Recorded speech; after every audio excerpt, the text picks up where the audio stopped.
Welcome to Indie Beacon Radio, where creative souls can find help in marketing their creations. You can send questions for each show on Twitter using the hashtag IndieBeacon. Now sit back and enjoy learning about our guest for this show. Good evening, y'all. My name is Shanley Charbonneau. As y'all know, I am an awarded author, but I am nothing compared to our next guest by the name of Cindy Lewis. Welcome, Cindy. How are you? Hi, Shanley. I'm fine. Man, this woman, let me tell you, she wrote this series called Charlie and the Ghost Hunters, which is amazing. It definitely captures the mind of young and old. She has done quite a bit of stuff. She's from the Key West area. That kind of leads to the mystical storytelling of the book itself. She's gone to China to assist young women being better versions of themselves. Very, very talented. We are so honored you're here tonight. Thank you, Cindy. So, thank you.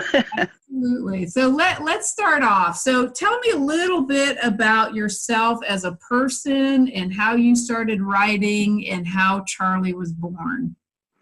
Well, I've loved writing my whole life, but I just kind of suppressed it. 4 kids, 2 jobs most of my life. You don't have time to write. But it started when I resigned from my position at the hospital. I was an ER coordinator for many, many years, taking care of my elderly parents. One had Alzheimer's and the other one, couldn't breathe, couldn't take care of himself. And I started writing while I was taking care of them and at home with them. And that's how Charlie was born. With the passing of my parents, the stories became more probable for me because I wanted kids to be able to relate to death and not be afraid to talk about it.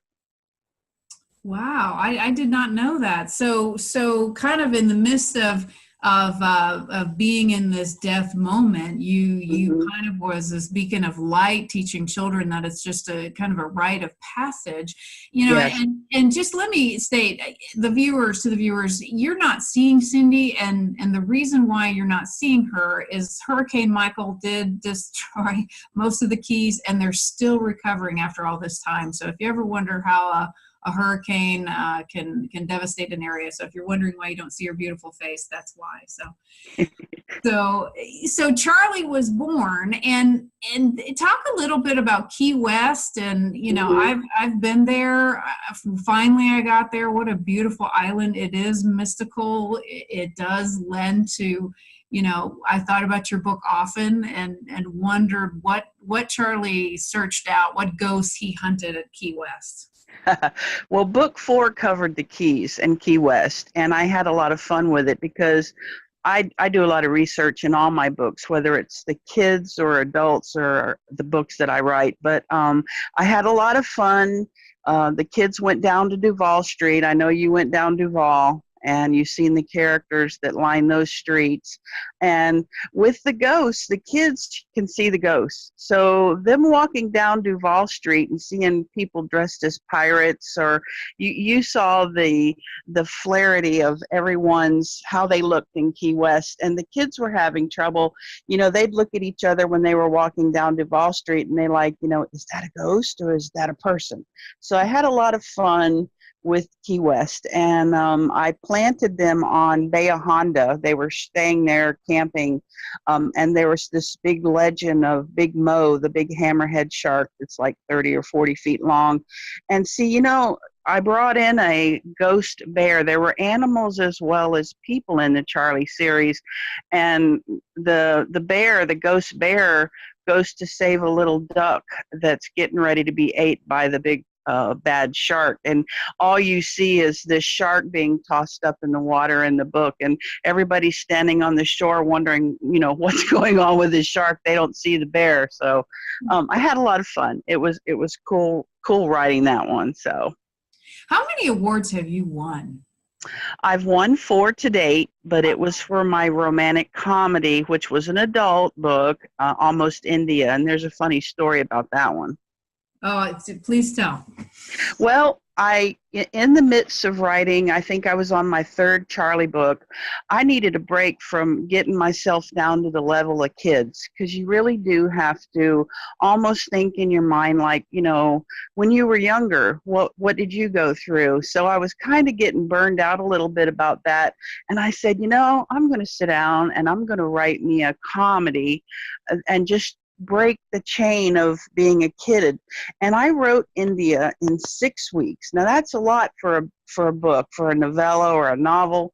And I was surprised when I started entering all these contests, and I thought, oh my goodness, maybe I should stick to comedy, because that's the book I won in Hollywood, California. I went out there. London came next, which fascinated me quite well. And then I was surprised a couple of months after that. I got the invitation to go to Paris. I had one in Paris. And we did the Amsterdam Award. I was notified at the same time, Amsterdam and Paris. So they had both awards at the same time in Paris. Wow. So I'm so glad you're stating this, because it's hard to express as a writer. I think, very few people can morph like you can morph. And I think it's amazing. You can get into a kid's mind, but then still go back to your adult brain and not go crazy. So what if people went to Key West? How would you describe that? Because I think many people try to describe it, but you're a native, and just kind of influences on how that changed your writing style, and how blessed you are to live down there. Well, I could, it's the Conch Republic. They didn't even want to be part of the United States. They wanted to go their own separate ways. The best description for Key West, if it's good fishing, all the shops are closed. Everybody's gone fishing. Or it's a sunny day. You'll see signs in the shop, gone to the beach. That describes Key West. It's a laid back, I don't care what kind of day you're having. I live in the Keys, and I'm going to have a great day. That's the atmosphere down here. Yeah, it's very amazing to go back and see people having, happiness as their priority in a rush-filled life. So does that come across in your writing? Sort of. My writing is different depending on if it's the children's series or if it's the adult books, because I've got 3 adult books: Almost India, which I won the 4 awards for, and I have an adult book. It's a crime drama, completely, totally different than anything else, and it's based out of Key West completely. And it's about human trafficking. So it's, I stepped outside of my boundaries when I wrote that one. I surprised myself, and then I wrote about. I'm a huge Asian fan of Korea. The South Korea, not North, of course, but I wrote a book about reincarnation. It's called The Prince, the Past, and Me. And it's basically about a woman who keeps having dreams about her past life. And in current day, she keeps bumping into the people who she knew in a past life. And it was based out of the Joseon era in Korea. So it's just different things that motivate you, and the ideas that you have and what you can come up with. And my brain never stops. I wish I had a remote to shut it off sometimes. Well, I mean, it's hard to shut down brilliance, right? Thank you so much. You're brilliant yourself, Only because I stand amongst giants. No, so it seems like one of the common themes is this spiritual journey. Was it just your parents? Can you think of anything else that might have provoked you to go there, if you will? Well, my whole life's been an adventure. My dad, we didn't have a lot of money, but my dad always managed to make or do something. He went in with a bunch of people and bought an airplane. I was a kid that flew a lot. And I've been in biplanes. I was an airport brat, hung around these little small airports, get up with my father. And we lived in Ohio at the time, and we'd just get in the plane and go to Kentucky or go to out west to have breakfast or lunch and then come back home, and he'd go to his 3 to 11 shift doing electrical work. So plus, he built his own motorcycles, and he told me that if you want something bad enough, you'll figure out how to do it. And I've always believed in what he taught me. And watching him get old and watching him pass away, he had always told me that I was a very good writer. So it helped me a lot to sit down while I was sitting with them and taking care of them. I'd spend my evenings just making notes and writing. And I think I basically prepared myself for what I was going to do next. Wow. That's amazing. What type of influence do you think your mom was on you? Or was it purely... My mom was a poet, and I didn't know it. Oh. After she passed away, I found all her notebooks where she had just sit daily and write poetry.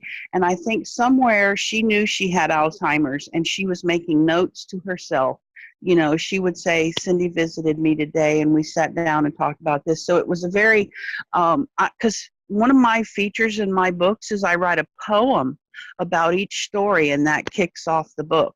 Because not too many kids are into poetry anymore, and I'm trying to bring that back. And the only one I didn't write a poem for was India, and I was surprised. I said, I can't believe I did that one and won all those awards, and I didn't put a poem in there. So, go figure. But my mom was a firm believer in you can do whatever you want. If that's what you want to do, you do it, but you do it the best that you can. Don't have to do it the best that you can. Wow. And obviously that influence paid off, because you've done amazing things. Thank you. You have a daughter. Have you? I have 3 sons and a daughter. Oh, wow. Yes. So, you were busy. I was busy. So do you think any of them have gotten the bug and is the next Cindy Lewis, if you will? I have one son that's interested in writing, and it's just for him. He says, I don't have the time. He keeps sending me these little drafts to look at. And of course, I'm reading them. I'm like, okay, I need the next draft. Let me see what's going on after this one. And I watched a movie come on a while back that almost mimicked what he had wrote. And I said, you see what you're missing here? You say you're busy, but, you're never too busy to chase your dreams. That's my theory. And chase it with everything you've got. Wow. Well, I want to leave on that note. We're going to take a commercial break for a moment. We are talking to the extremely talented and awarded author, Cindy Lewis, author of Charlie and the Ghost Hunters, The Prince, The Past, and Me. And so what's the India one, dear? Almost India. Almost India, the one that she's won most of her awards. And we'll be right back. Hello, I am the author and poet Denise Bryson. I am the author of The Things That Cross My Mind, Love's Reality, both in book and audio form. I am also noted as one of the best poets of 2011. I have 2 new projects coming up. One is the Blinky series, where Blinky tells us all about our coins and our bills for our children. I also have a book coming out called Say Ye. It's quotes from Denise Bryson, just inspirational and that will help you along the way. Tom Gromes, father of market intelligence, writing business books that are a game changer. International author of nonfiction, has written the first and only books on the collapse of Russia and the first and only book on market intelligence. Check them out at mkintel.org. That's mkintel.org, mkintel.org. I am Grace Allison Blair, an award-winning author, motivational speaker, and modern mystic. I have combined spiritual and psychological principles in my nonfiction self-help books under Grace Allison and fiction books under Grace Blair. Go to modernmysticmedia.com to find Do You Have a Dream? 5 Keys to Realize Your Dream, and my novel, Einstein's Compass, a YA time traveler adventure. Welcome back to Indie Beacon Radio. Don't forget to like us, follow us, or subscribe to one of our many channels. Now, here is your host for today's show. Good evening, y'all. This is Shanalee Charbonneau, your radio host for this evening, back with talented artist Cindy Lewis. Welcome back, Cindy. Hey. So, one of the things, it was so odd driving back to my home office to do this interview that I so look forward to. It actually talked about what's going on in China. Mm-hmm. And they have put apparently pretty strong restrictions on Christianity to a point where now they say they're going to be paying their citizens anywhere from $450, $750 to $1,500 for reporting anybody practicing Christianity. You went over there for the World Academy for the Future of Women and did some amazing things and really helped them out. I just think this is a very interesting story, and I'd like for you to share what you feel comfortable with, and maybe people can find some blessings in their day today as we go through this story. So talk a little bit about going over there, what your mission was, and some of the wonderful things you saw and some of the things that really gave you perspective. Well, when I initially got the invitation, I sent them a message back. I said, you do realize I'm not college educated. That was my first issue. And they said, no, with your experience and all the things that you've done, we really think the kids over there could benefit by that. And I really figured that out when I got in the classrooms. The kids don't make eye contact with you. Just very almost submissive kind of, the children are, the young students, and I was around college age students, but to me they were held back so much in life that it almost seemed like they were in middle school or early high school.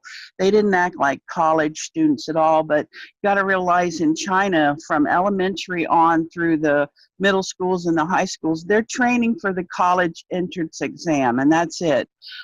They knew very little about the United States other than what the Chinese government lets them know. And I did experience when they shut off the internet over there because something big happened and they didn't want it to get out. So for 3 days, we were denied access. And everything you do in China, you do with your passport. So they watch and they know everything that you do. Every time I took a train somewhere, they stopped me as soon as I got off. Myself and the interpreters that I had with me, we were questioned.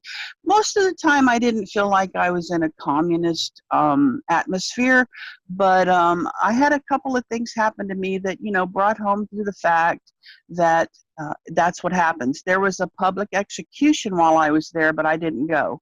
And I believe it was human traffickers, and they just parade them out into like a sports arena and they shoot them, and the public goes crazy over stuff like that over there. Now, I have nothing bad ever to say about the people, the Chinese people.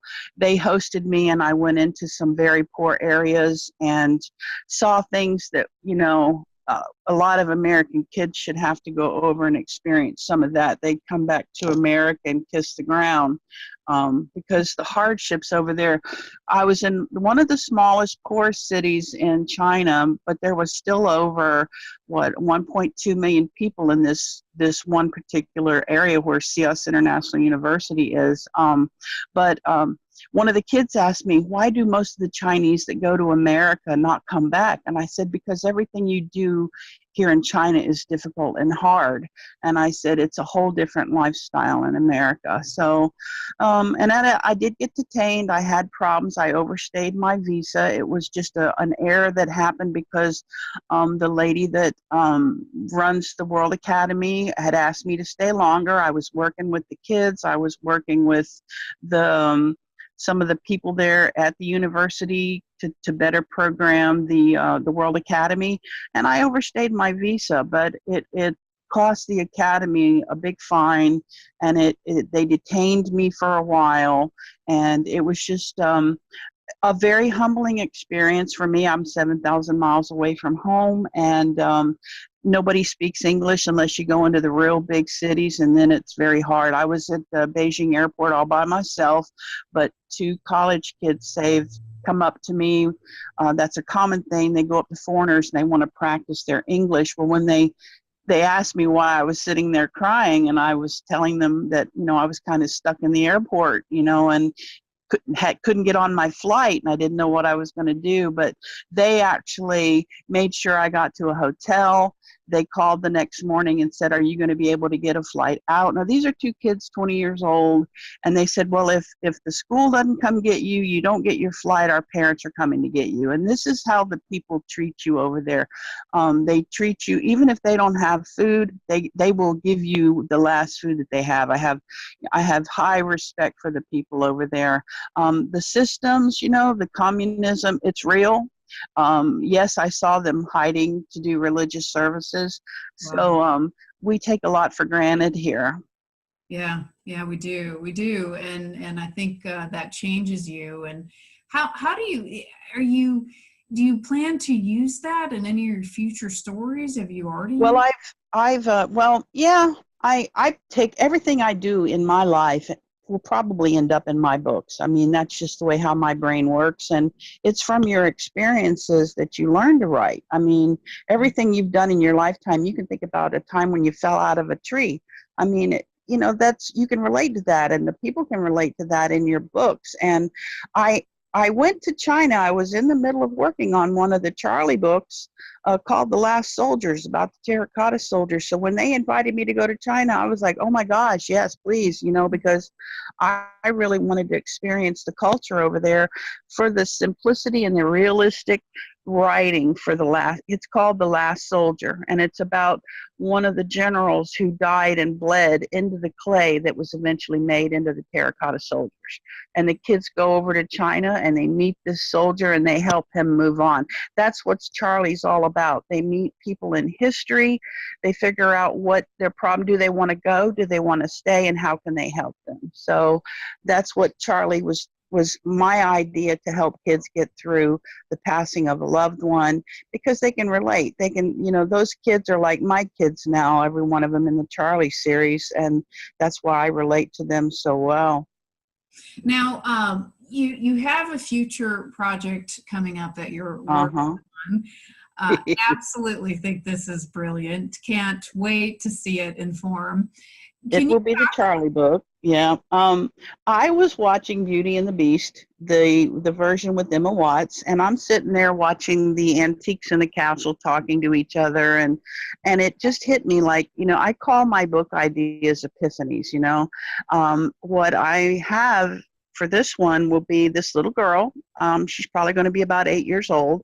Her mother owns an antique shop, but when she goes with her mother to work or to auctions, she literally communicates with these antiques, and they tell her their story. She learns where they came into the realization of being a live antique, or communicating with her, or where they came from, Italy, France. And I'm compiling right now. This one's going to be a lot of research for me because I don't really know a lot about antiques, but I am going to stretch it near and far. Wow. And can you share how you're stretching it and gaining some creative material, and how people can contact you? Yeah, and I'd like to ask the viewers, I have an email. It's WHOCINDYLU@yahoo.com. Who's Cindy Lou? And let me tell you, I was Cindy Lou before the Who, okay? But anyway, I want them to write me, and I want them to give me their name and think of an antique, and I will compile this information into the next Charlie book. Wow, that's really exciting. So make sure you reach out to her, and you can become an antique forever. So we're going to take a short break. We're speaking with Cindy Lewis, writer of Charlie and the Ghost Factory in Almost India. National Authors Day is November 2nd, 2019. This annual event is getting a fresh look with a parade that starts at the Texas State Capitol and works its way south down Congress Avenue. Join us as we celebrate the joy of being a published author and the joy of reading. For more information about the parade, merchandise, and other events related to this event, please visit our website at authors.dearindy.org. What would you do if you found out everyone on the town council were thieves and murderers? That's what happened in Bandera, Texas in 1873. John Cruder was the marshal, yet he needed to operate outside the law in order to balance the scales of justice. He is the Midnight Marauder. You can find his books on Amazon.com and TopWesterns.com in paperback, digital, and audio. I'm Roy Clinton, and I hope you'll read The Midnight Marauder. Thank you for watching or listening to this show. Indy Lecter is proud to sponsor this programming. As a thank you for listening or watching, we would like to give you a 10% coupon code that you can use on our bookstore at indylecter.store. Use coupon code video19. Again, that's indylecter.store, coupon code video19 for a 10% discount on any purchase. Thank you. Welcome back to Indie Beacon Radio. Don't forget to like us, follow us, or subscribe to one of our many channels. Now, here is your host for today's show. Welcome back, y'all. This is Shanley Charbonneau, your radio host for this evening. We are speaking to awarded author Cindy Lewis. Thank you, Cindy, for joining us on this last segment. You're welcome.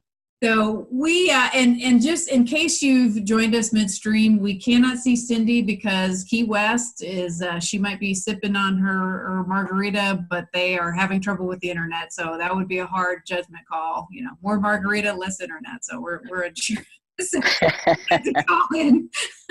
I can't drink and write. It makes me sleepy.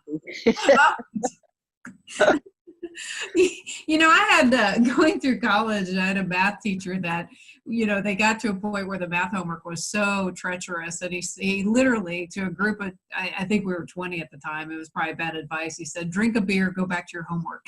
So that wouldn't have worked for me. Right, you'd be out.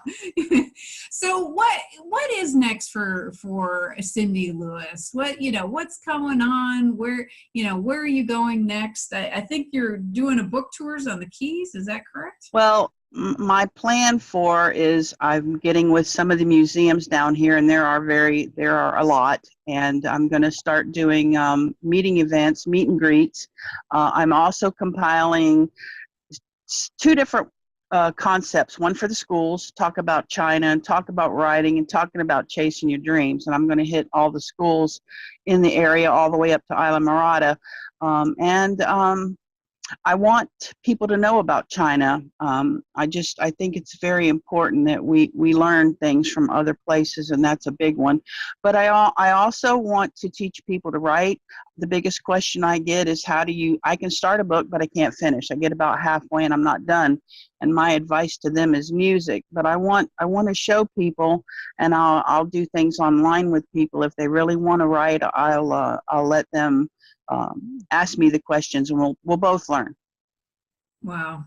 Yeah, so many people say that they have a concept and they can't write it down. And the thing about the series, about my book series, is that it was a song I sang to my son, and I wrote it down at 3. And I always tell people, could you imagine, that song changed my life. And could you imagine how my life would have been different if I would have just not taken those 10 minutes? It was like 10 minutes. I wrote the song down so I wouldn't forget it, thinking he'd sing it to his children. So I'm with you. I think when you learn that lesson where, yes, you still juggle and you still have to get things done. But when you realize how your life could be totally different, you learn it and you keep doing it. You keep living. Exactly. Yeah. So, and go ahead. I do have one book that's coming out very, very soon, and it's called Somewhere Between Here and There. And the concept for this one's totally crazy. She's an alien from above. She doesn't know it. She built a computer that runs her house, and she built a little dog named Chase. He's a robot, and he hates the Roomba, and he keeps leaking hydraulic fluid on it, and he has to recharge and plug in next to the Roomba. So I hope y'all look forward to seeing that one and reading it. Can you talk a little bit about where your books are available, Cindy, so people can follow you and purchase your books? I am on Amazon, and I do have an author's page on Amazon. I did have links to my website, but I've been having a lot of problems, not only with the internet here, but with a certain internet-based website. I am at Barnes & Noble's by request. They do advertise my books, and also Amazon. Amazon's a big thing for indie writers, new writers. Don't knock it till you give it a try, because you got to take that first step. And maybe the second step you take will be a big publisher. But until you get that, you have to be your own best friend, your own best marketer, and it's all up to you. Yeah, you and I are close friends. We'll let the cat out of the bag here. And yeah. Talked about this, and I think people visualize, whether it's being an author or on TV or star, fill in the blanks. Yes. People believe that some magical component fell on them and it just happened, and it really is about hard work, and it really is, you really can't trust your fate to other people, and you just have to take that initiative. And you are, as amazing as you are, you became very successful because you had that attitude and left it to none to make sure that you became as awarded and as honored as you are today. So it's been a struggle. A writer's life is tough. The money is tough. The times that you get paid, the times that you don't get paid, the bad agents, all the things that you go through. But it's just like anything else in life. It's just another step, another lesson that you've learned, and you move forward. There's something that I share with everybody when I sign books. No boundaries I call home, no limits but the sky. Reflections of the past left behind with a vision only of the future. Believe in the magic of your soul and let your spirit fly.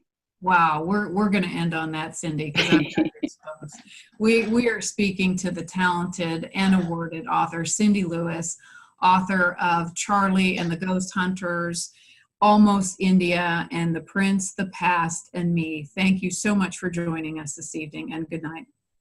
Thank you for listening to Indie Beacon Radio, where creative souls can find help in marketing their creations. To learn more about Indie Beacon services, to be a guest on the show, or to advertise on our show, please visit our website at indiebeacon.com.